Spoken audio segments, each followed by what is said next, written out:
Assalamualaikum warahmatullahi wabarakatuh. Bismillahirrahmanirrahim. Alhamdulillahirabbil alamin. Wassalatu wassalamu ala Rasulillahi wa ala alihi wa ashabihi ajma'in. Sahabat-sahabatku yang dimuliakan oleh Allah Subhanahu wa taala, marilah kita awali pertemuan ini dengan memanjatkan puji syukur kita kepada Allah Subhanahu wa taala yang telah memberikan kita nikmat iman Islam dan kesempatan untuk terus memperbaiki diri di jalan Allah. Salawat serta salam semoga senantiasa tercurah kepada Nabi Muhammad SAW, suri tauladan kita, keluarganya, para sahabat dan kita semua ya sebagai umatnya.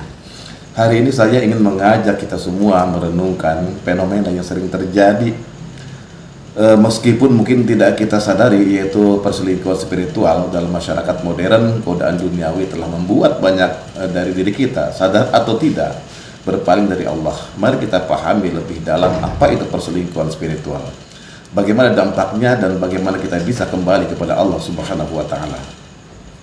Apa itu perselingkuhan spiritual? Sahabat-sahabatku yang dimuliakan oleh Allah, perselingkuhan spiritual terjadi ketika kita melanggar janji cinta antara kita dengan Allah. Janji itu adalah ketaatan, ibadah, dan keimanan kita kepada Allah. Namun seringkali kita abaikan janji ini demi hawa nafsu, ambisi duniawi, atau bahkan kedudukan yang fana. Kita menutupi jiwa kita dari pandangan Allah, lalu bersembunyi untuk melakukan dosa.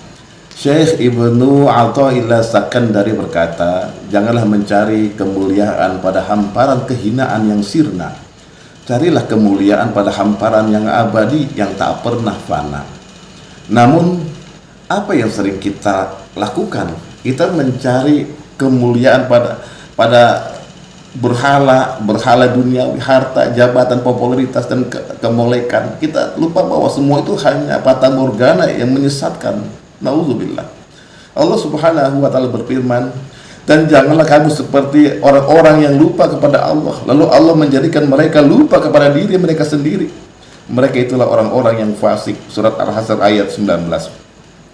Tanda-tanda perselingkuhan spiritual, sahabat-sahabatku yang dimuliakan oleh Allah, ada beberapa tanda bahwa kita mungkin telah terjebak dalam perselingkuhan spiritual. Perhatikan apakah ini ada pada diri kita. Yang pertama, menggunakan nama Allah sebagai alibi. Seringkali kita menyebut nama Allah hanya untuk menunjukkan keikhlasan kita di depan orang lain. Saya lakukan ini lillahi ta'ala loh, ya. Padahal hati kita penuh dengan ria. Allah Subhanahu wa taala memperingatkan kita dalam surat An-Nisa ayat 142. Sesungguhnya orang-orang munafik itu menipu Allah, tetapi Allah lah yang membalas tipu daya mereka.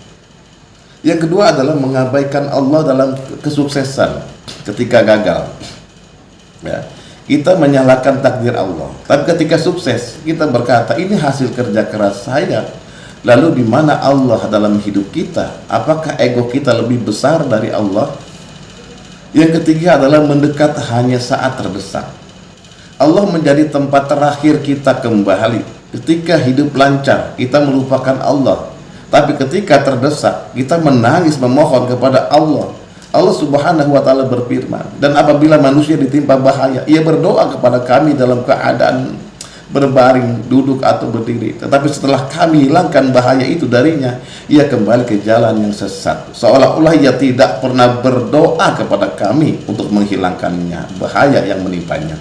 Surat Yunus ayat 12. Mengapa Allah terasa hilang? Sahabat-sahabatku yang dimuliakan oleh Allah, ya, Allah tidak pernah berubah, Allah tidak pernah bergerak dan tidak pernah meninggalkan kita. Namun seringkali kita merasa Allah jauh. Mengapa demikian? Karena hati kita telah tertutup oleh dosa, kesombongan, dan ambisi duniawi.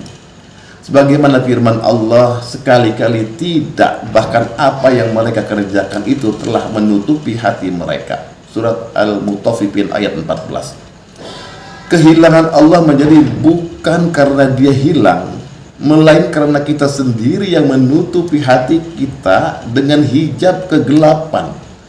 Kita membiarkan hawa nafsu, keakuan, dan kesombongan menguasai diri kita. Akhirnya kita lupa bahwa Allah selalu dekat. bagaimana kembali kepada Allah. Allah Subhanahu wa ta'ala adalah maha pengasih dan maha penyayang. Tidak peduli sejauh apa kita berpaling, pintu taubat selalu terbuka.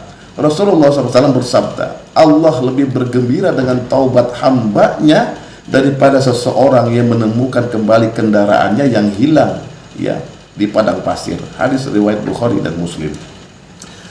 Adapun berikut adalah langkah-langkah untuk kembali kepada Allah. Yang pertama adalah taubat dengan tulus kembali kepada Allah, dimulai dengan taubat yang ikhlas, berhenti dari dosa, menyesali perbuatan dan bertekad untuk tidak mengulanginya lagi.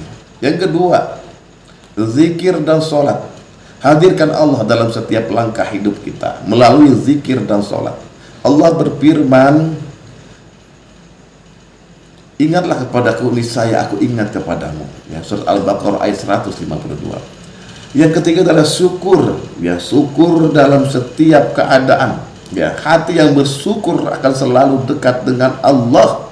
Rasulullah bersabda, orang yang makan dan bersyukur lebih dicintai Allah daripada orang yang berpuasa dan tidak bersyukur. Hadis riwayat Ahmad. Yang keempat adalah hilangkan ego dan kesombongan. Ya. Akui kelemahan kita di hadapan Allah. Hancurkan ego kita, karena kesombongan hanya akan menjauhkan kita dari rahmat-Nya Allah. Sahabat-sahabatku yang dimuliakan oleh Allah, perselingkuhan spiritual adalah penyakit hati yang merusak hubungan kita dengan Allah. Namun Allah tidak pernah menutup pintunya.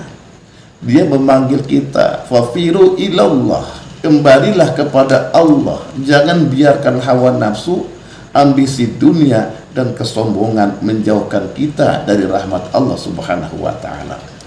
Syekh Ibnu Athaillah berkata, carilah kemuliaan pada hamparan yang abadi, yang tak pernah panah. Dan kemuliaan itu hanya ada pada Allah.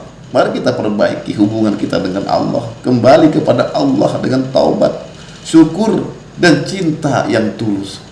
Semoga Allah Subhanahu wa ta'ala senantiasa membimbing kita, menerima taubat kita, dan menjadikan kita hamba-hamba yang selalu menghadirkan Allah dalam hati kita.